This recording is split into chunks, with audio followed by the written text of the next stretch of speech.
We're on the module A328. How do empires begin? Page 42. Asian land empires, Ottomans and Mughals. Welcome, I am Justin Johnson. Into the administrative structure of imperial rule, they used a variety of methods to ensure zamindar support, including symbolically recognizing their status as a semi-official class, issuing contracts that recognized their property claims, and providing charitable endowments for religious institutions, including Hindu temples and Sufi shrines. Historians have debated the impact of the system on Indian peasants. Before diving into this debate, it's important to note the difficulty of recovering peasant perspectives from this period, given virtually non-existent levels of literacy. Therefore, we are reliant on imperial records to reconstruct peasants. Responses to Mughal rule. These sources include taxation and administrative records that detail how Mughal officials crushed peasant resistance to taxation demands. Irfan Habib's classic 1963 study, The Agrarian System of Mughal India, argued that because peasant cultivators didn't own their land and had only the hereditary right of occupation, they were subject to recurrent oppression via the Mughal tax system, which took almost all their surplus. This oppressive picture has been disputed, with economic historians subsequently arguing that the tax burden was relatively fair and that, given the amount of uncultivated land in India at the time, peasants could vote with their feet. While the tax burden varied across space and time, it was roughly a third of what was produced. This was higher than in contemporary Europe. As a last resort, an imperial governor and troops in local fort could be dispatched to quell local dissatisfaction with imperial taxation. Although this was rarely used in 1500s, ultimately the alliance between the Mughal conquest elite and the local elite made zamindars relatively secure, so there were instances where they leveraged this into squeeze more revenue from the peasantry and into own coffers. While this was centralised system was effective in passing the huge amount of land revenue to the imperial treasury in Agra. Note that it worked largely because of the way it accommodated local elites. Zamindars kept the percentage of the land revenue, and Mughal imperial control over the peasants and the countryside they remained limited until the end of the 16th century. While we studied a note on Mughal revenue system. Oh, right. Hiya. You alright? Go on, bud. Hang on a minute. Hiya, mate. Me. Oh, it's you. Oh, excuse me. You get right up. I'm just reading now. Right. You don't worry. I'm right there. Oh. See you later. Not done. See you later. Bye. Bye. I'll put that weight back in the front lip like that. Wait down. Come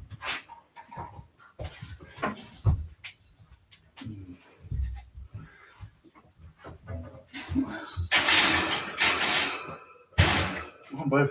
Come on. A study note on Mughal revenue system from Self-Study History, a website for college history students in India. You don't need to worry about. We'll remember the detail from this reading. Write 3 bullet points as you go through a study note about how you think the Mughal system aimed to optimise revenue, safeguard the welfare of subjects, limit corruption within the system. Mughal land revenue system.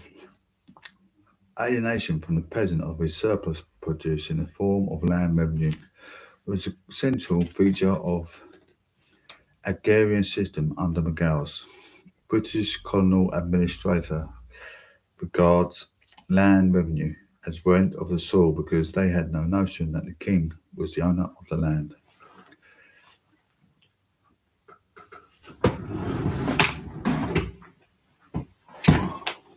Come on, boy.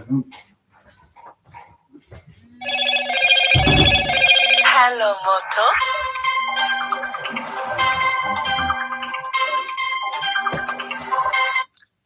Hello. Hello. Hello. Hi. Hello, it's Amelia calling from Prestige Telecom, just in regards to your O2 mobile.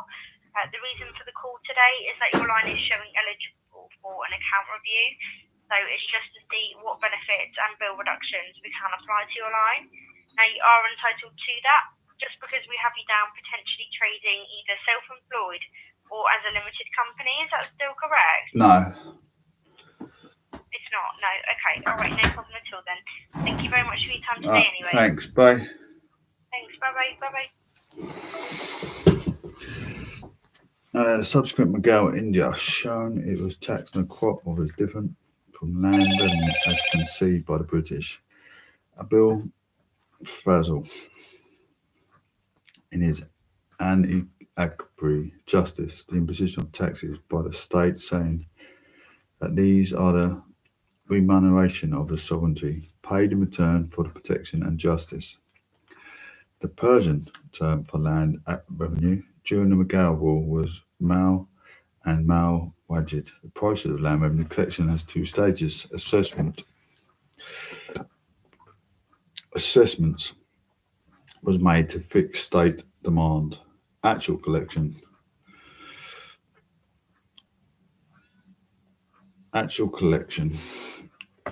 on the basis of assessment demand. Actual collection was done separately.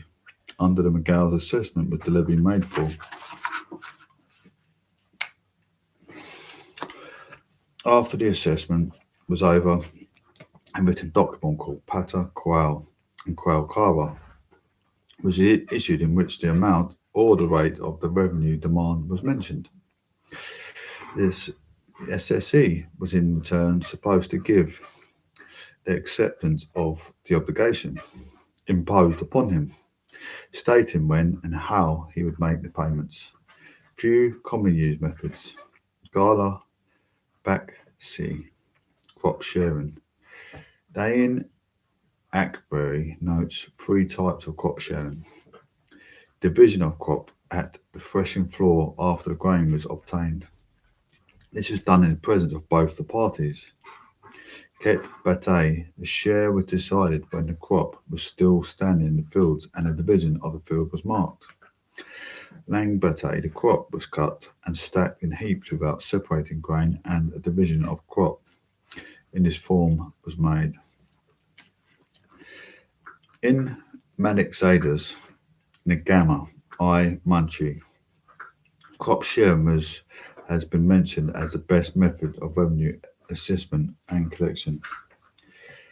Under this method, the peasants and the state shared the risk of the season equally. But as Abul Fazl says, it was expensive from the viewpoint of the state, since the latter had to employ a large number of watchmen. Else there were chances of misappropriation before harvesting. Sabti, Mughal, India. It was the most important method of assessment. The origin of the practice is traced to a non-Mughal ruler, Sher Shah. During Emperor Akbar's reign, the system was revised a number of times. Sher Shah had established a yield for land under continuous cultivation of those lands which were very rarely allowed to lie fallow. This was based on three rates representing good, middling and low yields, and 1/3 of the sum of these were appropriated as land revenue by the state. Akbar introduced his so-called Karori experiment and employment occurs all over north in India. Under this Kavori experiment, the measurement of all the land in all imperial provinces took place. Bamboo rods with iron rings called tanab were used instead of hempen ropes on the basis of productivity and prices provided in different regions that they divided for revenue purposes into different categories. The rates of assessment in cash for each crop in every category was decided, and the demand was fixed accordingly on the basis of information provided by the Coases regarding actual produce, local prices, productivity. At 1580, Akbar instituted a new system of land taxation called Ayin Dosala, where the average produce of different crops as well as the average prices prevailing over the last 10 years were calculated. One third of the average produce was the state's minimum share. The main features of the WC system measurement of land was essential. Fixed cash revenue takes known as dasta or amal for each crop. All the collection was made in cash. Merits of the Zappa system. Measurement could always be rechecked due to fixed segments of land to be measured. Local officials could not use their discretion and, with the fixing the permanent land segment to be measured, the uncertainties and fluctuation in levying the land revenue demand were greatly reduced. Demerits of Sabdal system, it could not be applied if your quality of soil was not uniform, if the yield was uncertain. The method was disadvantageous to peasants becoming risk borne by the theme alone. Much fraud could be practiced in recording the measurement. The Sabdi system was adopted only in the core region of the empire. The main provinces covered under Sabdi were Delhi, Allahabad, Awadhi, Agra, Lahore, and Multan. Even in these Sabti provinces, other methods of assessment were also practiced, depending on the circumstances of the area. Revenue farming. Ijaz system of revenue farming was another feature of the revenue system of this time. Though, as a rule, the Mughals disapproved this practice, certain villages were sometimes farmed out. Generally, these villages, when peasants did not have resources available for undertaking cultivation or where, owing to some calamity, cultivation could not be done, were farmed on Ajara. The revenue officials of their relatives were not supposed to take land on Ajara. It was expected that revenue farmers would not extract more than the stipulated land revenue from the peasants, but it was hardly the case in actual practice. The practice of Java common in the Sabti provinces. However, the Jagi lands it became a common feature. Revenue assignees farmed out their assessments in low a lump of sum payment, generally the highest bidders. Sometimes Jagadars sub-assigned part of the Jagadars to their subordinates. During the 18th century, Ijaz system became a common form of revenue assessment and collection. Magnitude of land demand. Abul Fazil stated that no moral limits could be set for the demand of the ruler from his subjects. The subject ought to be thankful even if he were made to be part of all his possessions by the protector of his life and honour. He adds that just sovereigns do not exact more than what is required for their needs, which, of course, they would themselves determine.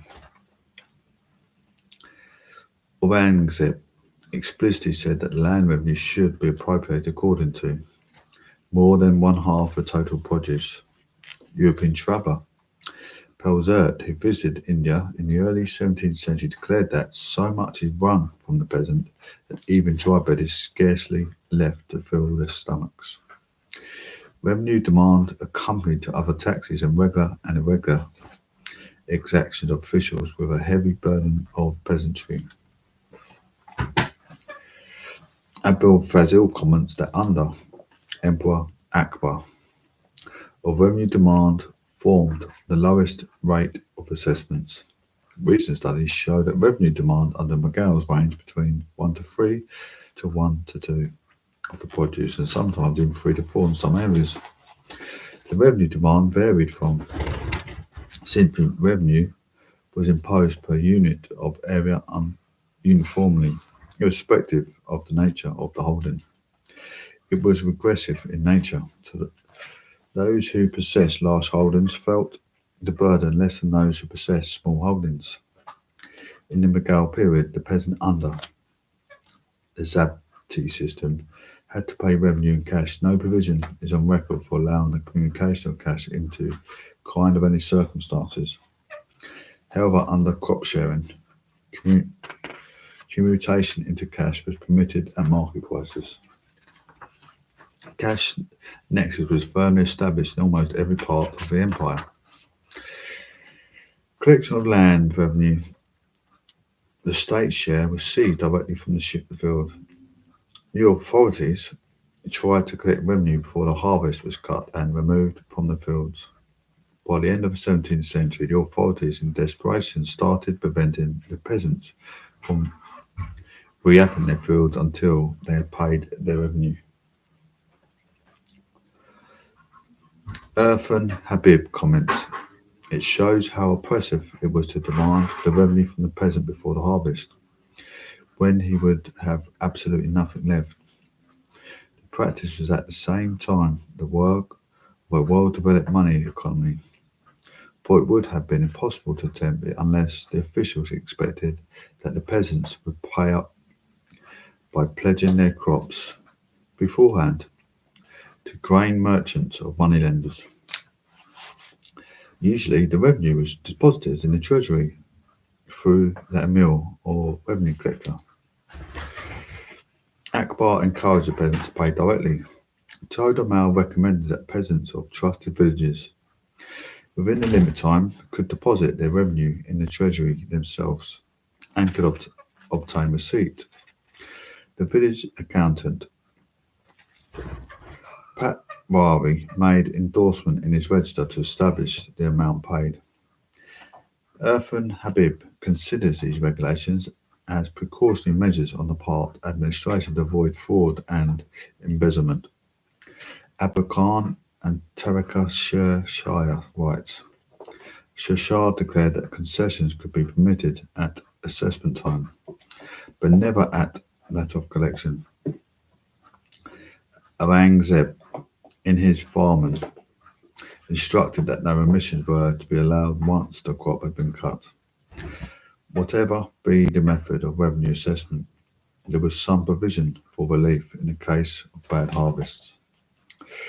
In practice, in Zabati, relief was given by excluding an area for assessment. In practice, it was not possible to collect the entire amount, and there was always a balance which was to be collected next year. It also seems to have been common practice to demand arrears owed by peasants who had fled or died from their neighbours. Aurangzeb issued in AD 1674 to 75 to check this practice in various areas, arguing that no peasant could be held responsible for areas contradicted by others.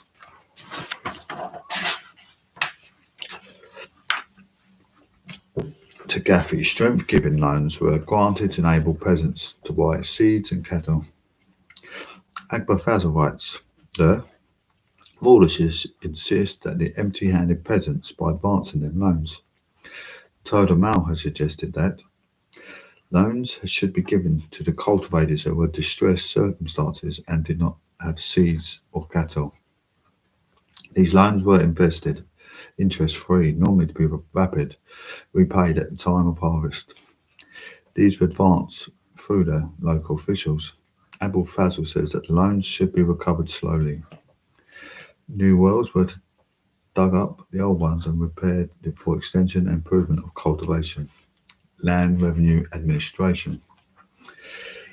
Since Jagadars were transferred every 2 or 3 years, there was little sustained knowledge of the revenue paying capacity of the people and local customs. So we find three types of officials and agents. Permanent local officials, many of whom were hereditary, they were generally not affected by the frequent transfer of Jagadar imperial officials to help control the Jagadars. At the royal level, there were many revenue officials. In 1574 to 75, the official of Carrara was created, describing his duties. Abil Fazl says that he was in charge of both assessment and collection of the revenue. An important change took place during the Shah Jahan's reign. No amins were appointed in every district, and they were given the work of assessment after this change. Kauri of Amil remained concerned chiefly with collection of revenue, which Amin had assessed. The Kauri was appointed by the Diwan of the province. He was expected to look after the other interests of peasantry. The accounts for the actual collection of the Kora and their agents were audited with the help of the village patchers' papers. This was created during Shah Jahan's reign. His main function was to assess the revenue. He too was appointed by Diwan. He was responsible jointly with the Kara and Forjar for safe transit of the collection revenue. Forjar of the province kept a vigilant eye on the activities of Amin and Korba. He also used to recommend their promotion. He was a local revenue official of local district and generally belonged to one of castes. It was a hereditary post, but imperial order was essential for the nomination of each new person. The Grani Iron Munchi holds Quango responsible for malpractice because they had no fear of being transferred or deposed. But Quango could be removed by an imperial order if he indulged in malpractice or on account of negligence of duty. He was supposed to maintain records concerning revenue receipts, area statistics, local revenue rates, and practice and customs of Pargana. Jaguar's agents were generally unfamiliar with the locality. They usually depended heavily on information supplied by them by the Quangos. The Quango was paid 1% of the total revenue and remuneration, but Akbar started paying him salary. Chaudhary was also an important revenue official like Quango. In most cases, he was a leading samandar of the locality. He was mainly concerned with the collection of revenue. He was a countercheck of Quango. From Dazarel, Amal, and Magiri, it appears that the allowance to the Chaudhary was not very substantial, but it is possible that he held extensive revenue-free lands. Shikdar under Shershah, he was in charge of revenue collection and maintained law and order. In Akbar's later period, this official seems to be subordinate official under Kaora.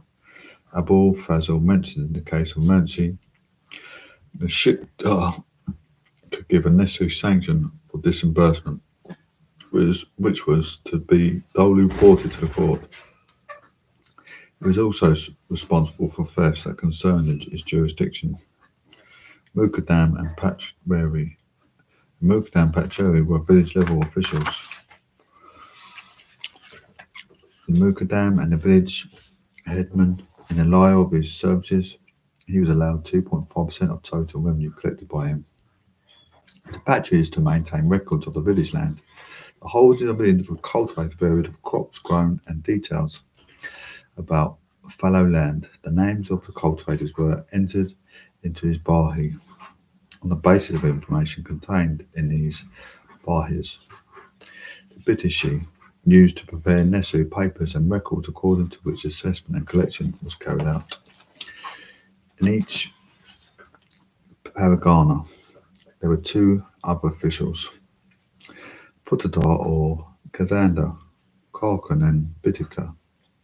Under Shah there were two Karkans, one for keeping the records in Hindi and the other in Persian, but in AD 1583-84, Persian was made the sole language for accounts.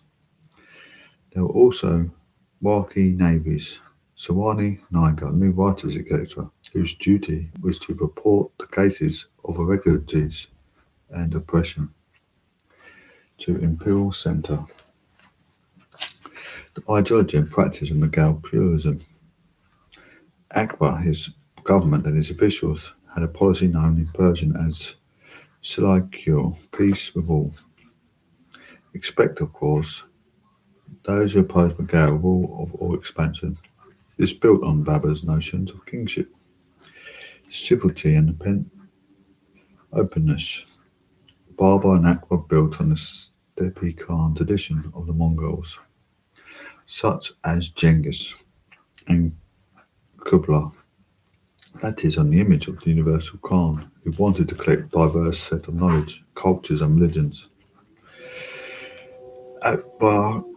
Akbar's policy of openness toward those of all the regions, as well as his generous state patronage, brought poets, intellectuals and artists from across the Persianate world and beyond the imperial court. Akbar observed religious debates between Muslims, Hindus, Zoroastrians, Jews and Christians in octangle chamber. As Muzaffar Alim has argued, the Mughals aspired to evolve political culture, arching over diverse Indian religions and cultural identities. Another aspect that demonstrated Mughal pluralism was the legal disputes between two Hindus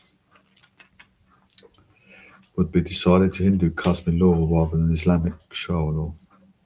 Akbar himself was legal court of last resort. Before we go further, as a point of comparison, to what extent were the Ottomans influenced by their pluralistic traditions? They did draw on these Steppe traditions, but they also modelled themselves on Arab imperial examples, which emphasised tolerance together with the superiority of Muslims.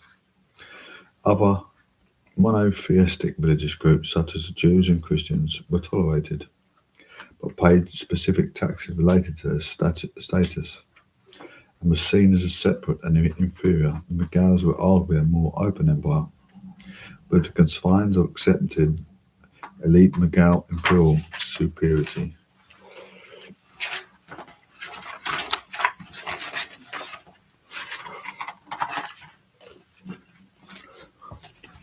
One of the key aspects of the Mughal pluralism as a practice of rule was to construct an imperial culture, an ideology that prioritised loyalty to the empire and the regime of other considerations such as ethnicity, religion, place of origin or tribe. There was compelling logic to this given the tiny size of Mughal elite relative to the vast subject population which did not share the same religion or set of the world views. Akbar was active in enforcing tolerance between different religious communities. The Akbar court was vibrant and cosmopolitan, and that Mughal ideology and statecraft were open and tolerant. It's undeniable and has fascinated contemporary observers, but have Western and South Asian historians carried away by delights of Persian and Sufi poetry, Mughal miniature paintings, and interfaith dialogues. Exercised the Mughal Empire, representing it as a golden age. The Mughal Empire was, after all, based on exploitation of South Asian peasants and commerce. When Akbar wasn't consorting with poets and religious scholars, his Mughal war machine killed thousands every campaign, as well as causing misery to civilians. Mostly peasants, as huge armies made their way through South Asia to conquer fresh territory.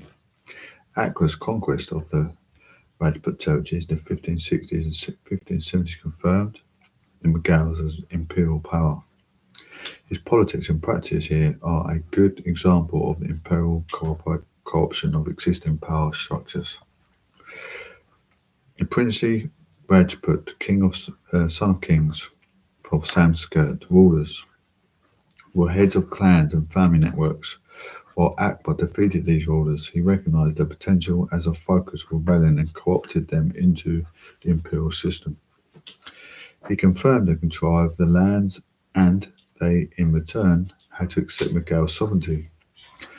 Rajas become man sabdars and therefore imperial clients in recognition of the local power. Akbar gave them more rights than other man sabdars and increased the size of the land holdings in return. Akbar reserved the right to choose the heirs of Raja man sabdars, a key element of control from the imperial centre. This was therefore a notable exception to the rule of that man sabers were not hereditary. The Mughal term for the arrangement was Watan Jagdar, meaning homeland assignment, a good example of Mughal administrative flexibility.